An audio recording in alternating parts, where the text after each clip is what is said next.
I think we still got 2 more days left to tweak a little things and prepare and trying to figure out the starting 11, because preparations since we came back from Tanzania has been really good.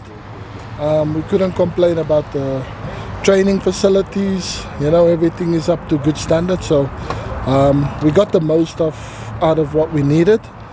So yeah, so I think come Sunday the team will be ready, but the headaches now lies with me and the other coaches on selecting a first 11.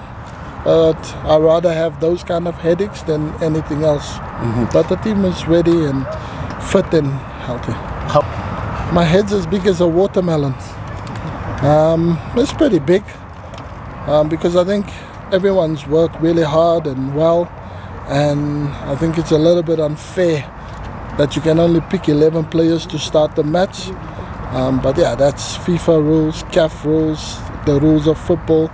You have to field 11 players, so I guess you're not going to be able to make everybody happy, because so far everyone has given me total respect and their hard work and everything that you can ask from a player as a coach. They've given me all that.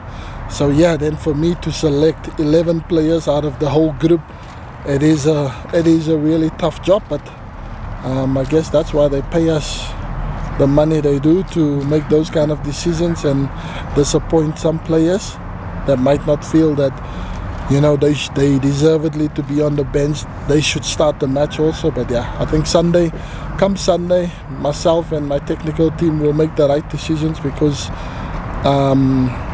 this nation needs a team that can go out there and fight for it and deliver the best possible football that they can, and then hopefully, you know, to be superior and better than our opponents on Sunday. But we'll have to wait and see. I think whether it's CHAN, World Cup qualifiers, World Cup, any major tournament, you have 3-4 matches max, and the importance of how good you start always sets you up nice. So yeah, so the first game is extremely important, but it's not the end of the world. Argentina, for example, in the World Cup Qatar, they lost their first match to Saudi Arabia, which was very crucial, which they didn't want it to lose, but they ended up losing the match, and then they went on to win the World Cup. So, you know, it's not the end of the world if your first game is a disaster, but in our case, hopefully not. So I'm confident that the boys will be ready, and they will be ready to give the best kind of performances that the Kenyans faithfuls deserve. So we'll make it our quest to have one of our best matches of the tournament come Sunday, because it just sets you up nice, because like I said, we are in the group of death. So if you get a good result against DRC, who's won this tournament twice, so they know what it's about, so it will just give us a little bit more breathing room for Angola and Morocco and Zambia to come. No, unfortunately, yeah, obviously we had a really good campaign up until we came back from Tanzania for the SASA tournament, and then we had a major blow with Brian Musa, where he pulled his hamstring. So we got the scans back today, so the doc is yet to report, but it doesn't look like it is healthy and that, so we had to take repercussion measures and brought in extra players just in case that it is a grade 2 or grade 3 tear, and which you have to then replace a player. So that has not been ideal, because yeah, he was a player that looked like he could have fought for a starting 11 place. But so that, and then obviously we had the medical reports from all the players. We did medical testing of our own,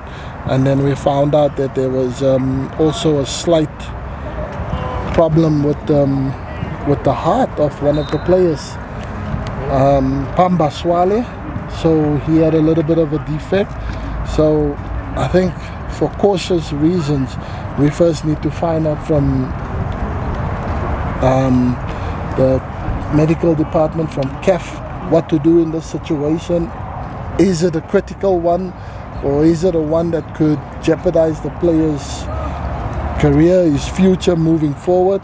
So it's one of those delicate situations where you run the risk, and touch wood, God forbid anything happens and you have a mishap, and then you as a coach, you as a medical department, you have to take responsibility because we've picked something up there. So I think once we get the right confirmations that we need from the proper medical authorities on what to do in the situation, and then we will react. But due to that, we also had to look at worst case scenarios, that we have replacements, that we don't have players, bringing them into the national team now and they haven't trained with us, so we just took precautionary measures where we brought in extra players in case those players need, and yeah, and obviously everybody knows the Bajaba situation, where he's one of your better players in the national team. He's a player that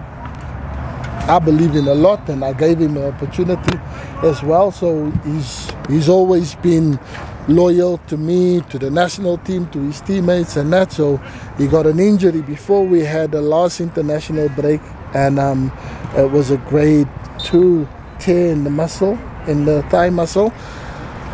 So he's been nursing that towards the end of the season, and now we thought he probably halfway in the group stages we will be able to use him, but yeah, he still has a little bit of small issues, and when it is like that, you don't want to risk having one player less, you know. And it's unfortunate because, like I said, he was one of our better players and one of our players that was definitely going to start.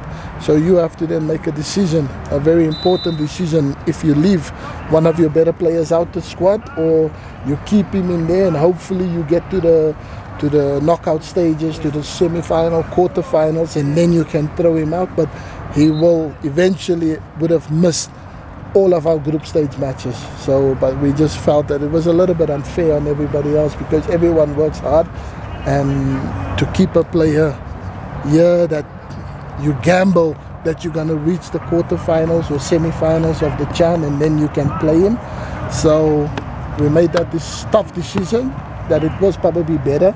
And then we also found out that he had an opportunity to join a giant club in Africa, Simba. So instead of keeping the player here around us, and you know, he's not going to play a part for us in any case, so we'd rather just let him go and get all the necessary treatments and work that he needs from his new club, and then he can settle in. But we carry the torch forward with the squad that we had, and that's why we ended up replacing Bajaba. Yeah, like I said, every player that works extremely hard for me and for the team, you know, they are in the national team based on merit, not on anything else. So yeah, we had 28 players, which we had to bring down to 23. And unfortunately for Mondi, he was one of those players that if Bajaba was going to be fit and ready, there was no space. There was not a thing. But I have a relationship with every player, so I had to break the sad news to him.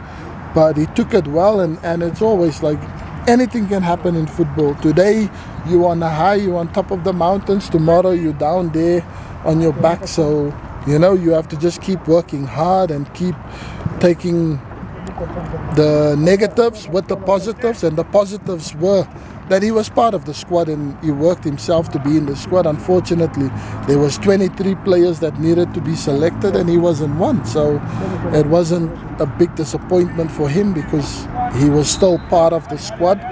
And at the final hurdle, he just didn't make it. So when we decided on Bajaba, then he gets the positive news back. So he comes back full of energy, full of life. Now he's been given an opportunity, and hopefully this time he won't be cut. So it's now down to the player. So that's how it works. Life hits you with a lots of ups and downs, and it's what you make of it, you know. And he's taken that opportunity now, and hopefully he flies with it, and he's replaced Bajaba. So happy for him, and hopefully he makes it count. Yes, I thought it was, because we were very ready to prepare for Chan 6 months ago, and then when it was delayed and then set back, so a lot of players then had to go back to their clubs and play normal football. So we regrouped again. Then we had World Cup qualifiers, which majority of them wasn't part of the squad, so they were just playing for their football clubs, the local leagues.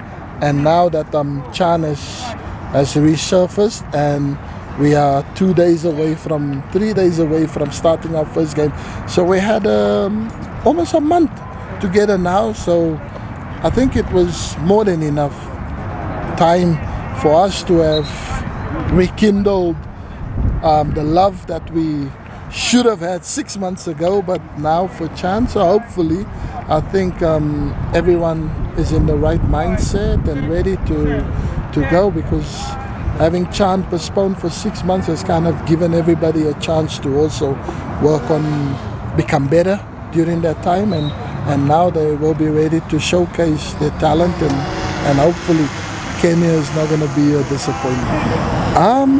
Yeah, I'm happy for the boy. I think, as everybody pointed out, he had a good season, but I just felt there was the players that I selected were the better players, and then luck works on your side with injuries and medical issues. It opens the door for you. So now it's all down to him to make myself and the other technical members also sees what we missed or what we didn't select firsthand. But yeah, this is his big opportunity now to make the most of it, and I hope for him, for his sake, and for all his followers that was pushing to get him into the team, he doesn't disappoint them.